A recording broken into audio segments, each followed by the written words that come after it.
Brava, Melinde, Mombasa, Zanzibar, Quilua, Ilha de Moçambique ou Sofala. São nomes que os portugueses reconhecem desde os bancos de escola, lugares onde estiveram e, em alguns casos, permaneceram durante séculos. São lugares do Índico africano. Lugares onde a vida obedece às regras das marés e ao ritmo dos ventos das monções.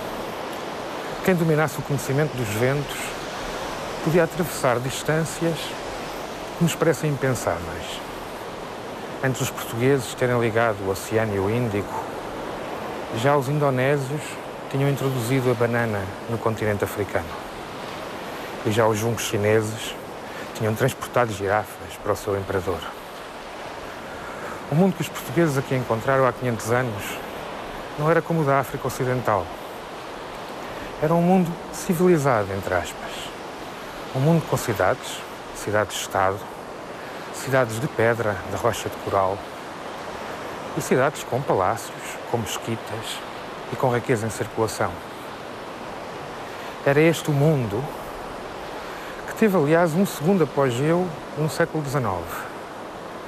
Um apogeu que já não se deveu tanto ao comércio do ouro e, em parte, do marfim, mas a um outro tráfico, ao tráfico negreiro e também ao trabalho escravo nas plantações de cravim, de especiarias, ou também nos palmares, nas economias do coco. Este é um mundo que fundamentalmente cruzou africanos de língua banto, que para aqui vieram no início há 2000 anos, e também árabes mercadores. Vieram, misturaram-se, ou seja, cruzaram-se com as linhagens africanas e deram origem a uma cultura, o Swahili. Este Swahili, no fundo, é comércio, é uma língua franca e é uma religião, o Islão. Ficou o Islão e ficou a língua. E ficam também as imagens de uma vida como que percorrida a duas velocidades. A velocidade lenta, desesperadamente lenta, de quem parece cansado de sobreviver, e o trabalho nas plantações. Um trabalho que lembra, de certeza que hoje ainda lembra, o trabalho escravo que faziam os seus avós, os avós dos negros que hoje trabalham nas plantações.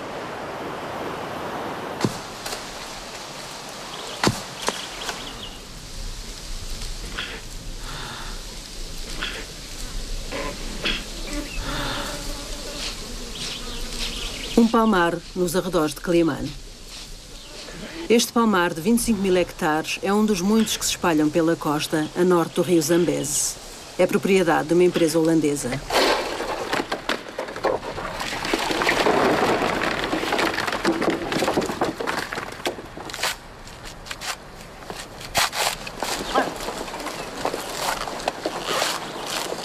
O coco tem múltiplos usos da alimentação à cosmética.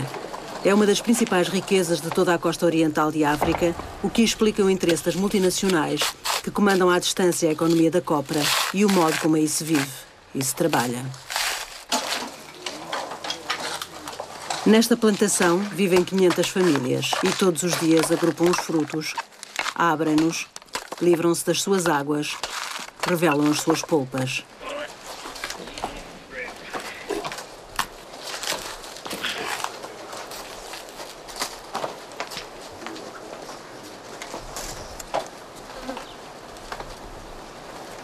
O palmar é o horizonte de vida destas famílias.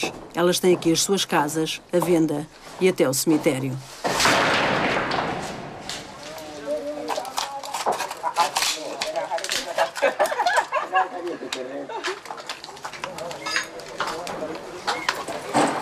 A casca e o lenho servem para aquecer as estufas para a secagem da copra.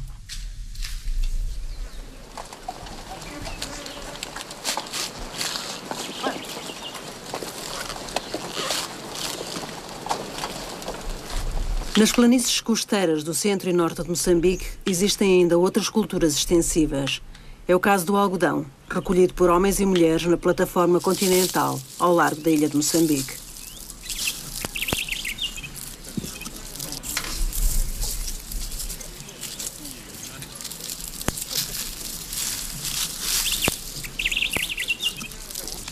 Estas paisagens fazem esquecer como a beleza da flor, a calma do tempo e até a alegria das pessoas é o cenário que oculta a entrega de extensos territórios do país a corporações estrangeiras.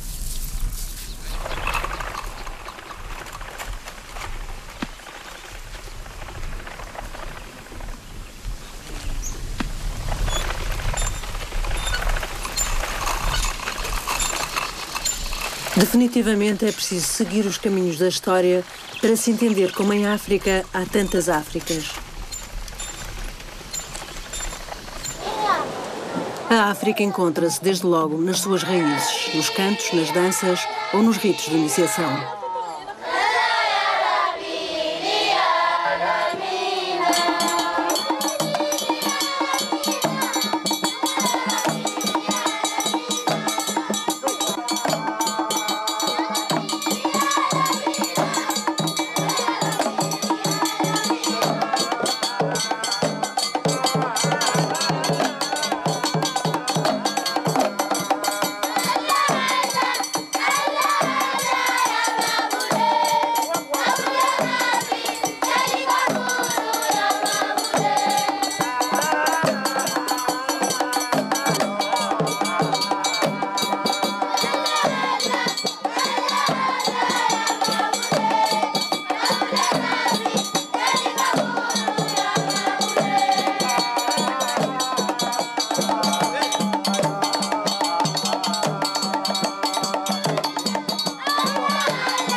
A ilha de Moçambique é a ilha que recebeu, nas décadas de 80 e 90, milhares de refugiados de uma guerra sem quartel.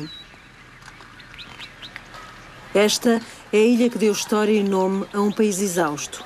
E Portugal tem tudo a ver com ela. Não descobri doença específica deste assentamento que não fosse o aborrecimento. E se aqui tivesse de viver, morreria ao fim de 3 meses. Isto dizia um capitão de fragata inglês que aqui deu à costa em 1812. E no exagero do comentário, há a verdade e há a mentira. Há a mentira porque a ilha é insalubre. Foi sempre regularmente afetada por epidemias, boa parte delas devastadoras. O capitão inglês apenas teve a sorte de aqui ter chegado num ano bom. Mas há também verdade. O edifício onde estou, de 1877, é um hospital, um grande hospital. É, não é bem, era. Hoje trabalha aqui um médico, 10, 12 enfermeiros, fazem-se primeiros socorros e serviços de maternidade. Mas o edifício encontra-se em grande parte em ruína completa. É um edifício com história.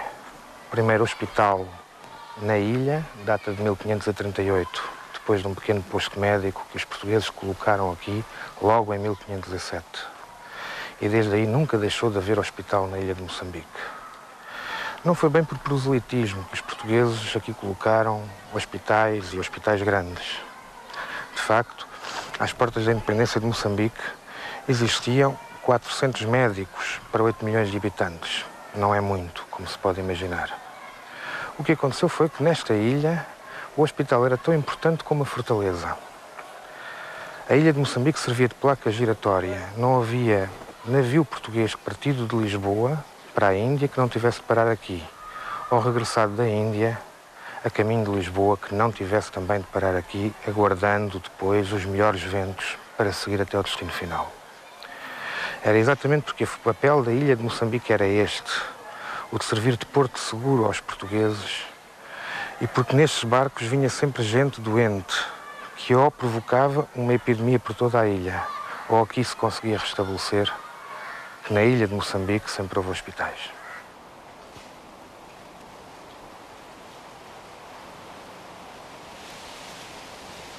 Antiga capital da colónia, a ilha é hoje património mundial. É guardada a norte pela maior fortaleza que os portugueses ergueram na costa oriental do continente. Até as cantarias das janelas vieram da metrópole, servindo de lastro aos navios. E no interior, uma enorme cisterna permitia resistir a cercos prolongados sem que a sede dos sitiados os pudesse vergar.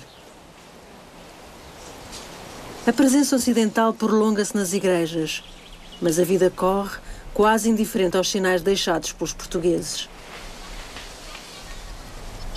Ao lado da catedral, uma mulher ainda hoje procura as miçangas polidas pelas marés. A singularidade desta ilha de coral consumida pelo tempo é a que resulta da mistura das arquiteturas e de um traçado urbano que imita os da metrópole. O antigo cinema Nina, recuperado por fora, já não tem filmes. Oferece jogos de futebol em direto, enquanto o moderno clube desportivo jaz em ruínas.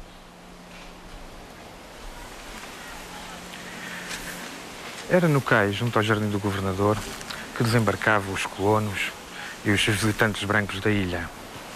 Desembarcavam e eram transportados para as casas apalaçadas ou para as feitorias em rickshaw. A maioria destes colonos nunca terá conhecido ou sabido que a sul existia uma outra cidade, a cidade de Makuti, de telhados de colmo, onde a densidade populacional é comparável à de Hong Kong, 24 mil habitantes por quilómetro quadrado. Eram estes dois mundos que existiam nesta ilha tão pequenina, de 3 quilómetros de comprido por 300 metros de largo. E, no entanto, eram mundos quase fechados. Aqui, a cidade da Pedra e da Cal é uma cidade incrível, de grandes casas, com enormes divisões, com cisternas em cada edifício e dando para ruas largas e bem arborizadas. É uma cidade que mostra bem o que foi o apogeu de uma sociedade no século XVIII e no século XIX. Mesmo no seu declínio, ao longo deste século XX, desde que Lourenço Marques, atual Maputo, passou a ser a capital de Moçambique, ainda houve aqui capitais suficientes para fazer da ilha de Moçambique uma magnífica estância de repouso para brancos. Isto é o que nos dizem as ruínas de hoje, mas também nos dizem outra coisa, porque as pedras falam. As pedras falam que, algures no século XVIII ou XIX, esta sociedade, e de um modo geral a costa oriental de África, teve ainda a possibilidade de escolher entre desenvolvimento e subdesenvolvimento. Os homens descarregam o peixe nas traseiras das antigas casas apalaçadas. O único comércio que subsiste é, afinal, o que já existia antes das feitorias. É o mercado da vida de todos os dias. Como explicar que a cidade que vive é dos telhados de Makuti e não a das pedras que os colonos e os capitães edificaram para a posteridade? Como explicar que a cidade dos brancos estaria deserta não fosse a vaga de refugiados de guerra ter ocupado alguns dos casarões? Como explicar a dança das crianças no antigo Jardim do Governador? O lugar transformou-se num reduto onde os habitantes renovam as suas esperanças em ritos e cerimónias.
portugueses de Quinhento estavam principalmente instalados em 3 cidades. Em Sofala, na ilha de Moçambique e em Quilua. E foi a partir destas 3 cidades que contactaram com povos africanos. A norte do rio Zambeze, uma grande fronteira natural, foi principalmente com os macuas, já influenciados pela cultura swahili, que falaram. Mas a sul do rio era uma outra história, uma história contada por tongas e por carangas. Os tongas estavam mais perto da costa, ocupavam o vale do Zambeze e as zonas de planície, praticamente até Ilhambana. Eram pastores em terras difíceis, e não tinham nada que se pudesse assemelhar a um poder de Estado. Já com os carangas, era outra história, uma outra situação. Os carangas eram herdeiros de uma outra civilização, a civilização do Grande Zimbábue, que existia nos altos planaltos do atual Zimbábue. Começaram-se a expandir. Eram criadores de gado, sabiam trabalhar muito bem o ouro e o ferro e faziam comércio de longa distância. Mas principalmente tinham alguma forma de organização estatal e construíram cidades em pedra. Talvez seja por isso que ainda hoje os africanos de Chimoio e de Manica sejam dos melhores a construir casas em Moçambique. Constroem-nas trabalhando em forma de tijolo a lama e também penteando a palha. Penteiam muito bem a palha com que fazem os tetos das casas.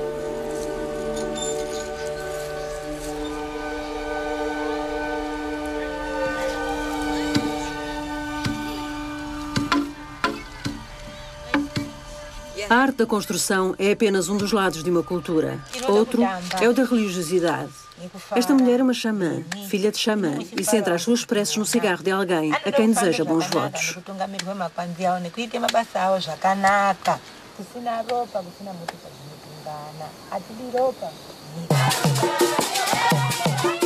Na capital de Manica, no Chimoio, uma comunidade religiosa síria dança até ao paroxismo. Uma dança que é uma missa sincrética que combina elementos da tradição cristã com o espiritismo africano.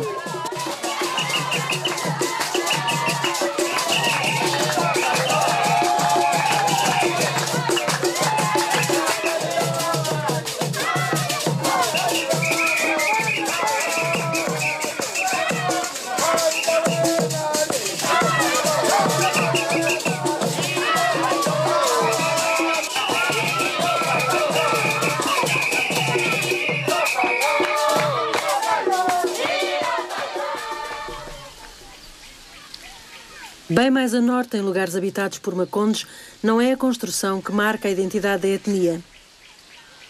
Os macondes dos arredores de Pemba sedentarizaram-se e têm trabalho.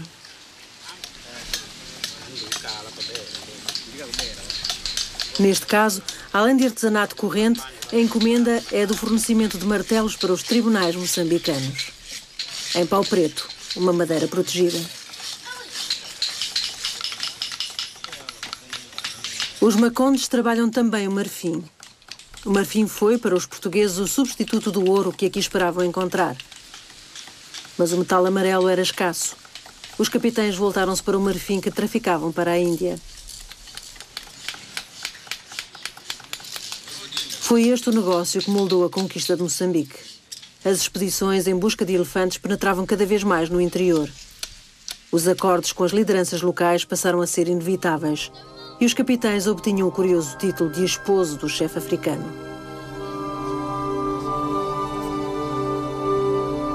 As faces das mulheres do Ibo são uma metáfora da mestiçagem. Por exemplo, entre os carangas eram as mulheres do chefe que decidiam qual dos filhos herdava o reino.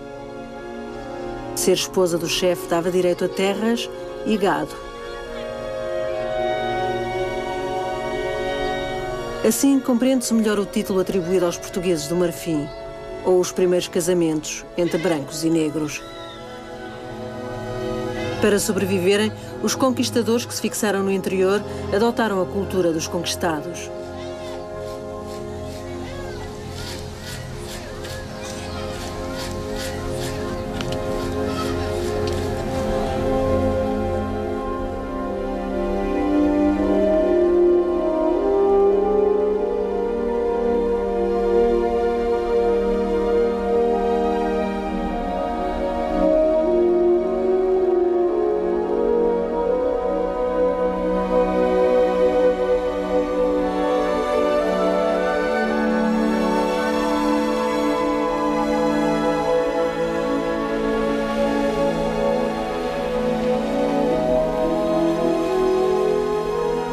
O Ibo fica no fim do mundo.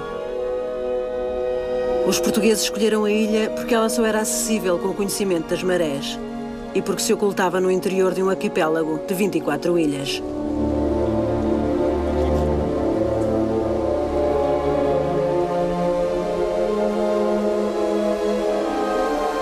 No século XIX, com o suor dos escravos, a cidade atinge o seu apogeu.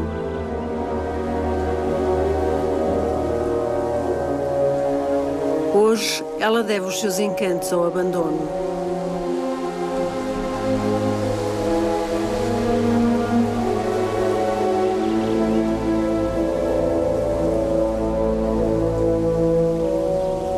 Há sempre um forte por onde passaram portugueses, mas neste, o inesperado acontece.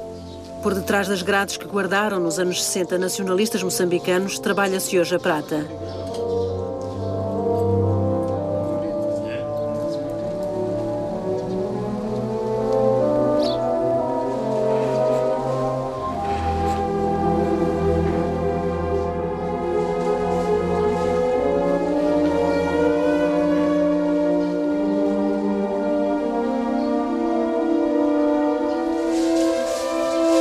Não há minas de prata no arquipélago, nem nas proximidades. A prata que existe no Ibo é a das moedas cunhadas em séculos passados e que, por 1000 razões, ficaram sem dono.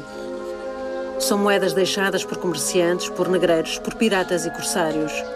São moedas que contam a história do sucesso do Ibo nos séculos XVIII e XIX.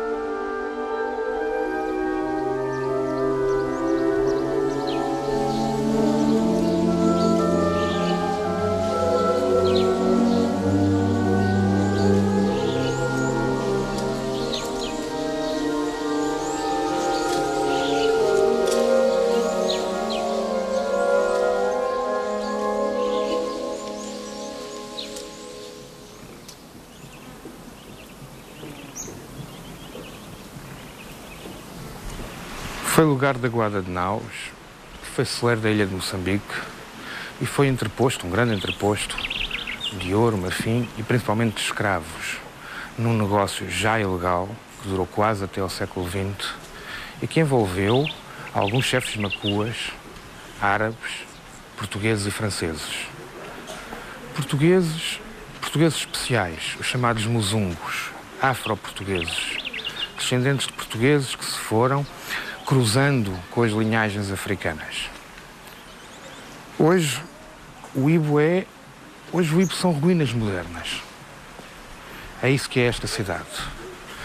Uma cidade que em 1975, depois da independência, viu partir os muzungos e os indianos. E que ficou com uma cidade dos brancos, que é quase uma cidade fantasma. E ficou com outra, o Rituto, com 5, 6 mil habitantes, que é a cidade dos negros. Estes negros podiam ter ocupado a cidade dos brancos, mas não o fizeram. Abandonaram-na ao tempo, ao vento, à calmaria, e se calhar são assim os lugares de memória do fim do mundo. A cidade dos brancos tem a fantasia das cidades abandonadas, mas à medida que se caminha em direção ao Rituto, a atividade começa a surgir. Homens torcem o sisal, como se torcessem o tempo. Todo o tempo do mundo.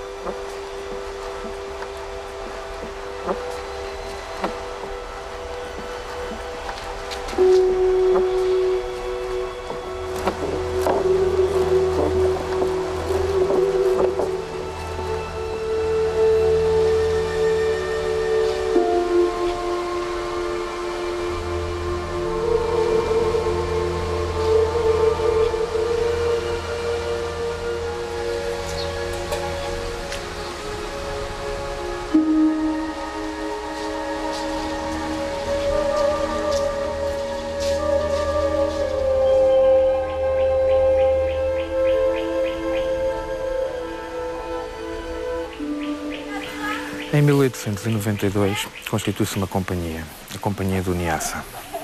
Ela constituiu-se com base no direito que lhe foi dado por Portugal de poder explorar todo o norte de Moçambique, 160 mil quilómetros quadrados, por um período de 35 anos. Uma concessão, portanto. Esta companhia, 3 anos depois, tinha conseguido reunir 400.000 libras de capital para investir. Mas não o investiu aqui.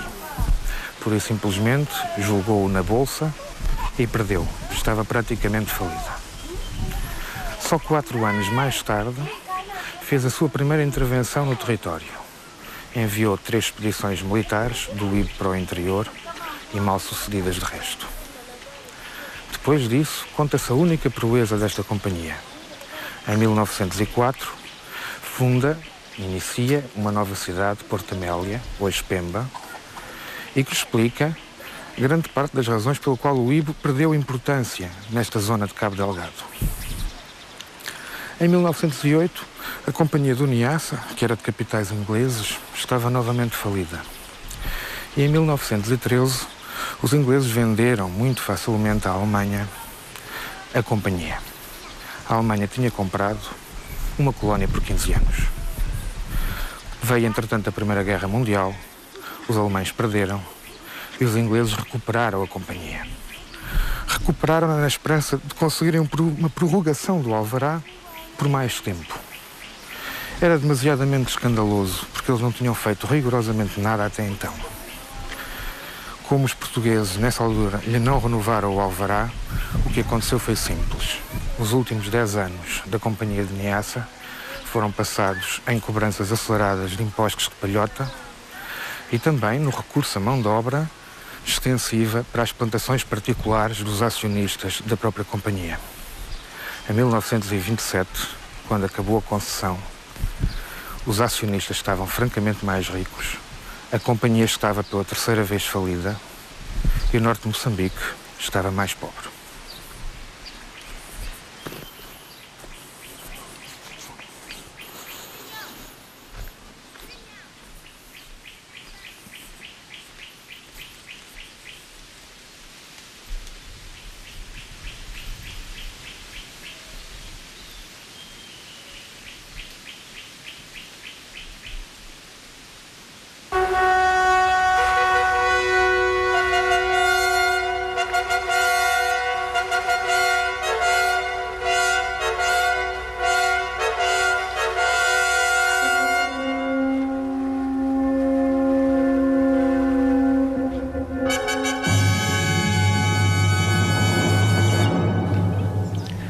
Em 1502, segunda viagem de Vasco da Gama à Índia, fragmentos do diálogo entre o capitão mor português e o rei mor de Quiloa, na versão de Gaspar Correia.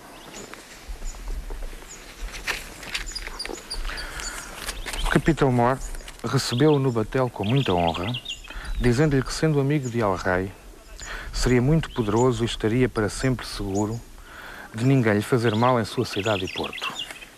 O rei, ouvido, que era muito contente e faria quanto ele quisesse, porque agora cria verdadeiramente nas bondades que tinham os portugueses.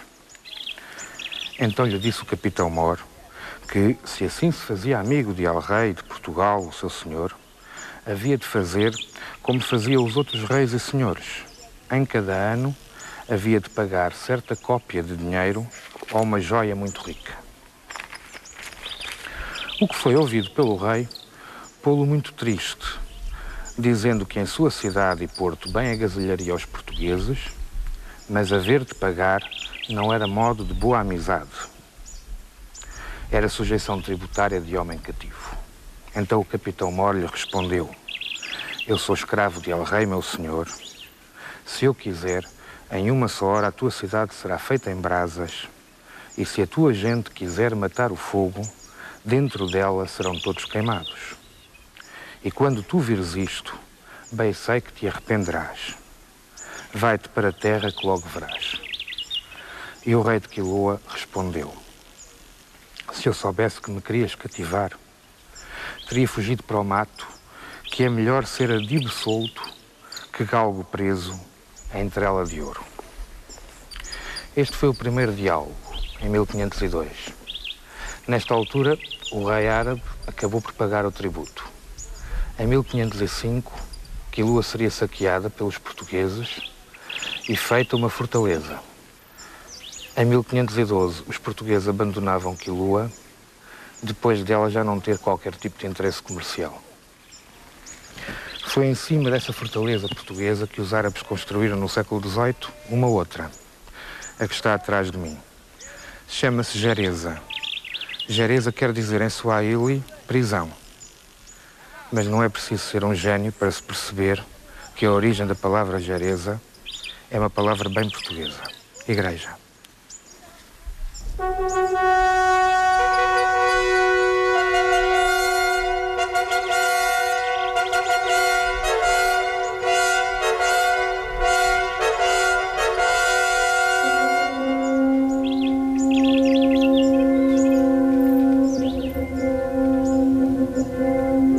Há 3 quiloas. Esta é a primeira e de maior glória. Quiloa foi a mais importante praça de comércio de ouro em toda a costa oriental de África. O interesse dos portugueses de 500 na cidade foi a destruição desse monopólio, um segredo dos árabes, nunca desvendado.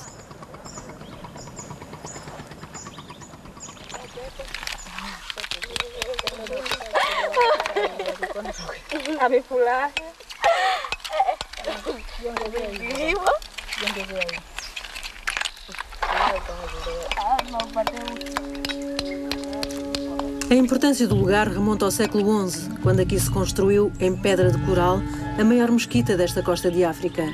Mas o apogeu data do século XV. Quiloa era a capital de uma civilização que nada ficava a dever à dos cristãos. As ruínas do Palácio do Cheque, poderosas, confirmam-no.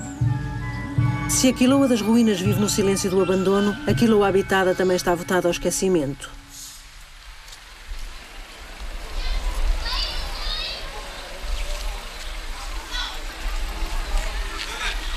A Quiloa de hoje é uma vila vulgar que serve uma comunidade pescatória bem modesta. Toda esta região da Tanzânia se encontra praticamente isolada do mundo exterior. Bastou para isso que a única estrada, vinda do norte, tivesse desaparecido sob a fúria das chuvas. A vida escorre nos mais estritos limites da sobrevivência.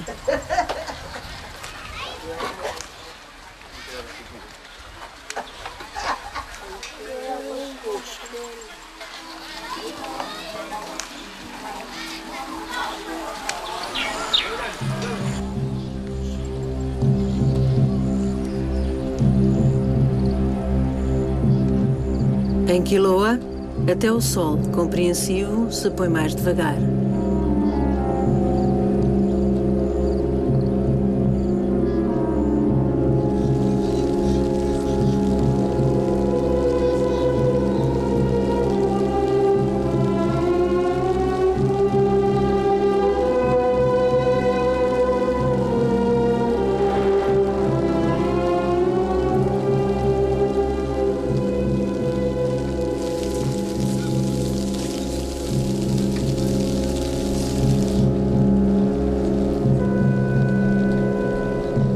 Um dau partiu do porto da terceira Quiloa, antigo entreposto de negreiros alemães.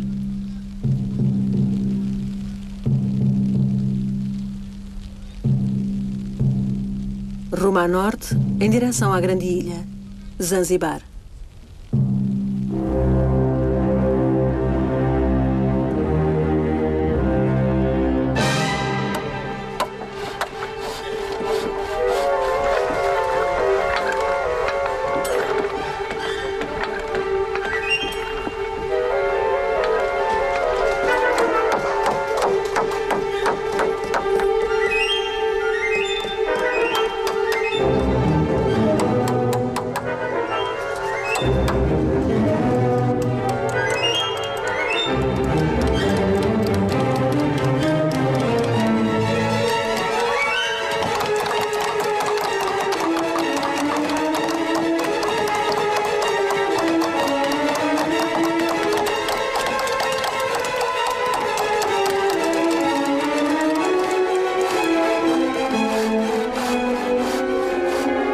Os daus são embarcações leves e utilitárias. Foram concebidos para serem levados pelos ventos, os verdadeiros comandantes das correntes do Índico.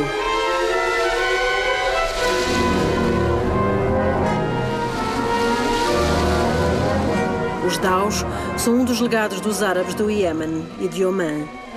Foram eles que levaram o Islão e as comunidades de imigrantes árabes e persas até à costa de Moçambique.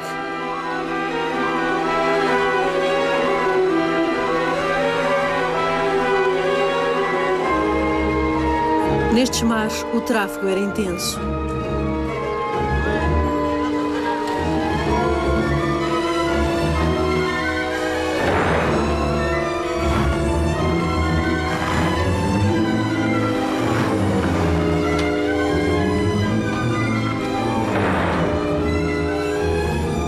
Os portos, com os seus barcos de vela, os daus, são os verdadeiros centros da cultura swahili.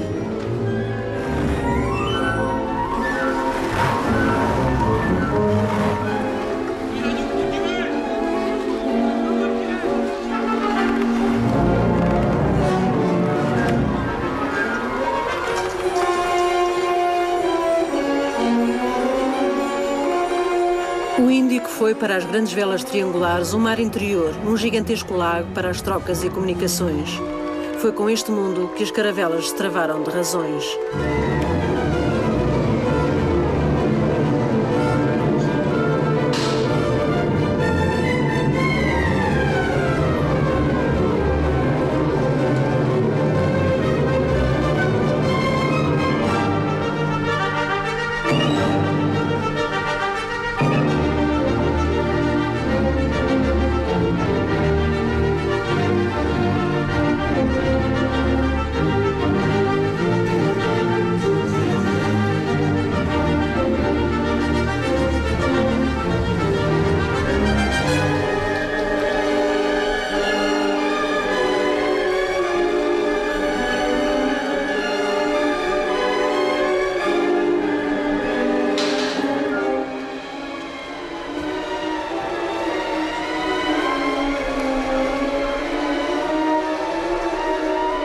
No porto de Zanzibar, é a força do Índico que fala. Os portugueses estiveram cá, mas a história de Zanzibar não se escreve em português.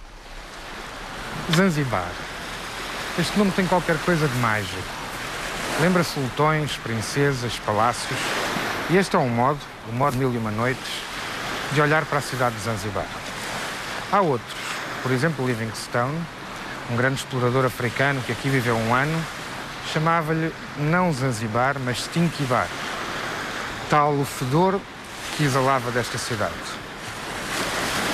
E a verdade é que boa parte da magia se perde quando se fica a saber que esta capital teve o seu esplendor no exato momento em que concentrava aqui também o maior número de escravos de toda a África Oriental.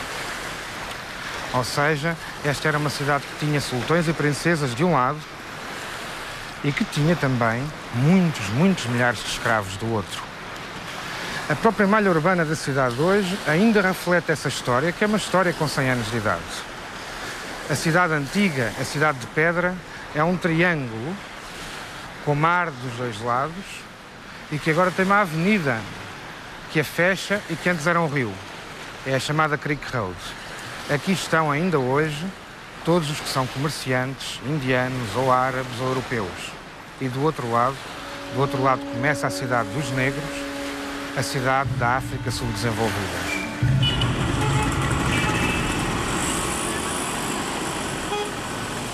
Creek Road, a avenida que une e divide a cidade. É lugar de encontros e desencontros. Por esta avenida todos acabam por passar.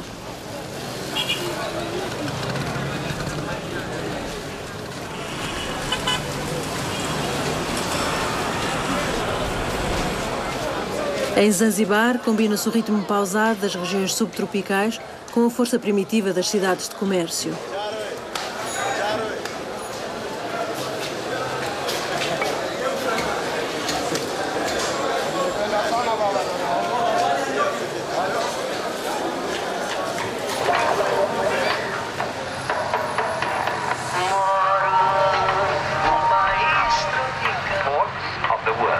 Na avenida principal, a televisão ainda é um acontecimento coletivo.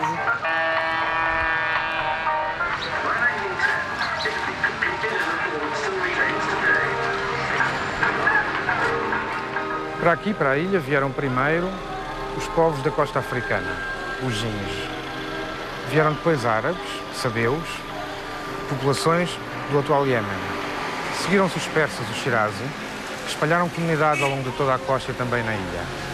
Estes três povos misturaram-se ao longo dos séculos e geraram uma cultura comum, o Swahili, uma cultura de comércio, com uma língua comum, franca, e também com uma religião comum, o Islão.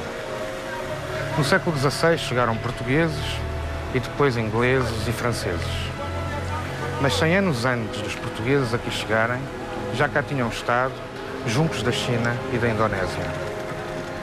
É esta enorme mistura de gente e de histórias que faz muito do caráter atrativo e extraordinário desta ilha. E isso vê-se bem na arquitetura, nas arquiteturas da ilha, e sente-se muito na enorme variedade de pessoas, de tipos de pessoas que Zanzibar ainda hoje tem.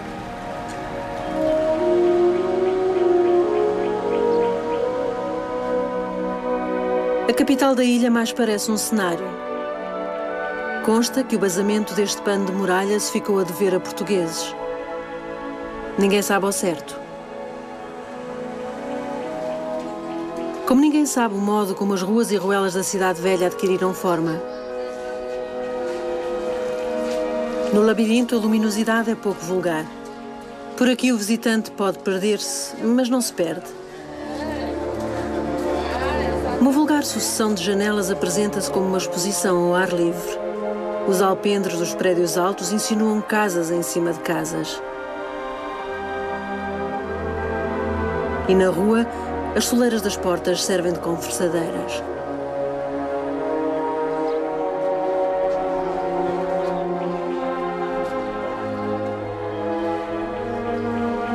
Mas o que marca mesmo esta cidade são as suas portas. Elas não são uma simples utilidade. São a assinatura das diferentes comunidades que o tempo fez chegar a Zanzibar.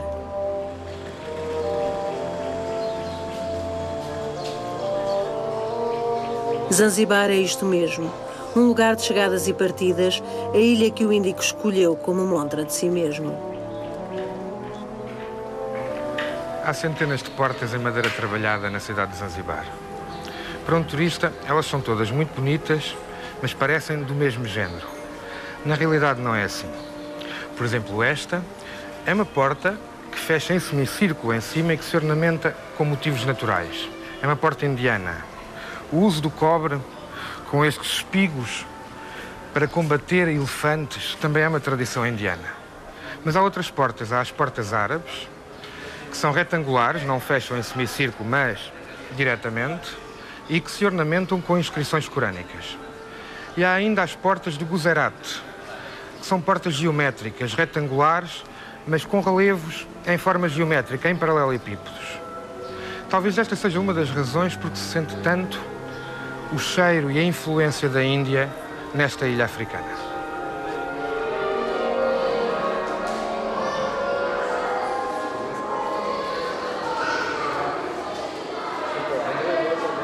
Apesar de maioritariamente muçulmana, em Zanzibar estão presentes todos os cultos que aqui chegaram, como o hinduísmo. Os hindus, uma minoria, pesam no comércio. Em Zanzibar, ele envolveu sempre povos diferentes, o que contribuiu para um clima de tolerância religiosa. Desde logo, o integrismo islâmico não tem aqui grande peso.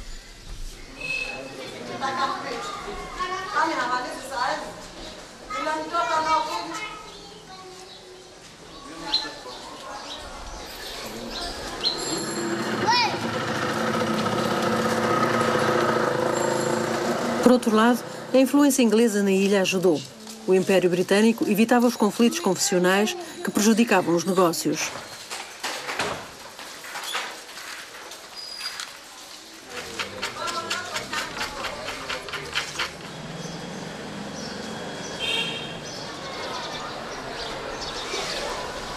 O antigo armazém junto ao porto, recentemente recuperado, é uma relíquia. Os ingleses trouxeram também para Zanzibar a arquitetura do ferro, que encantou o sultanato.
Vão longe os tempos da monocultura do cravinho nesta ilha de especiarias e cheiros exóticos.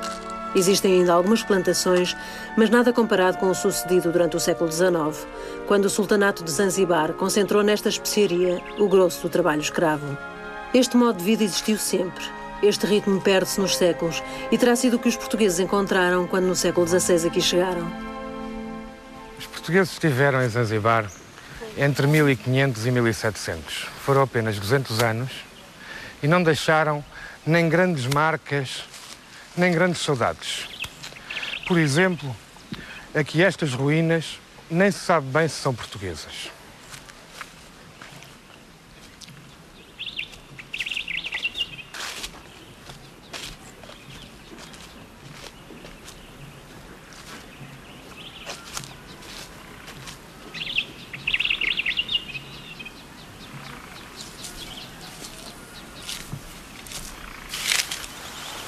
Como não foram estudadas, estas ruínas ainda guardam o seu segredo e não provam, em definitivo, que tenham sido portuguesas. O que se sabe é que elas foram feitas não de pedra normal, mas de rocha de coral, integralmente. São ruínas que estão um pouco recuadas face à praia e já estão no interior da selva. E, de facto, correspondem aos séculos XVI ou XVII. Nós estivemos cá, mas estiveram também ingleses. E antropólogos daqui, de África, sustentam que também estas ruínas podem ter sido perfeitamente de cultura swahili. O que de facto prova a presença portuguesa aqui em Zanzibar é, acima de tudo, a presença de algumas palavras na língua swahili. Parafujo é uma delas e pera, da pera abacate, é uma outra, de que os swahilis se apropriaram.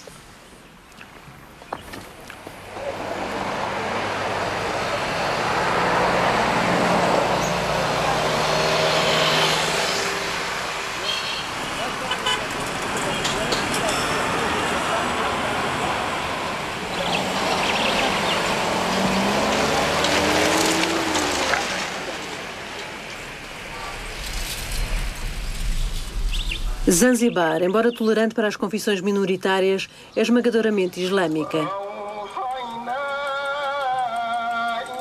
O apelo à oração, 5 vezes por dia, escuta-se por toda a cidade.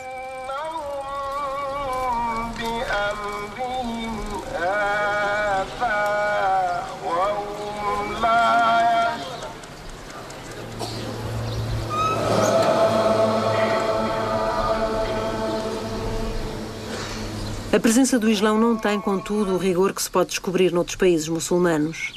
Claro que os homens não faltam à oração, mas os ritos observam-se com alguma informalidade.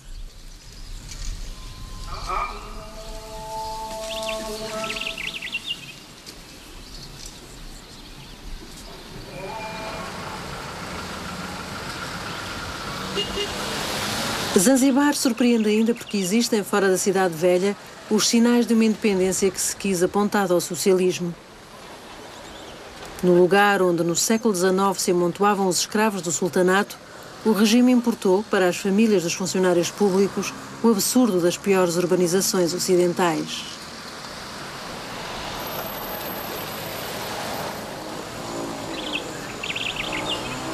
É o outro lado da cidade de Zanzibar.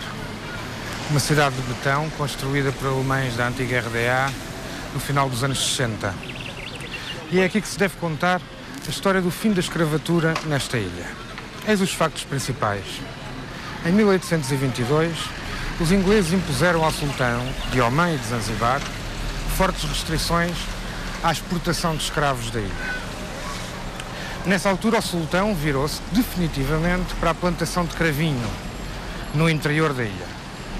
E o que aconteceu foi quase uma situação de monocultura, uma cravinhomania. Assim, o sultão conseguiu escoar o excesso de mão de obra escrava que existia na ilha. Os ingleses continuaram a insistir para se pôr termo à escravatura, mas fecharam os olhos à exportação de cravinho, o cravinho que era o resultado do trabalho dos escravos.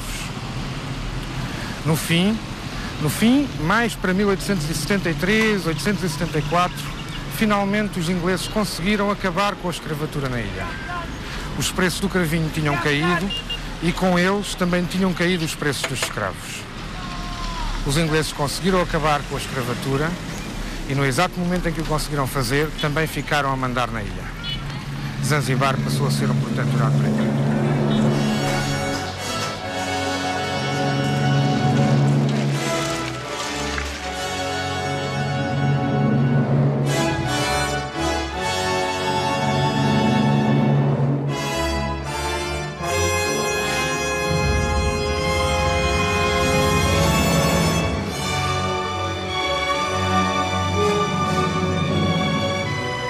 Zanzibar é uma ilha de paradoxos. Os ingleses obtiveram-na em nome da luta contra a escravatura, mas não ficaram com ela por muito tempo. Hoje, Zanzibar é uma ilha federada com a Tanzânia. Amanhã, porque grande parte da população deseja a separação, poderá ser independente.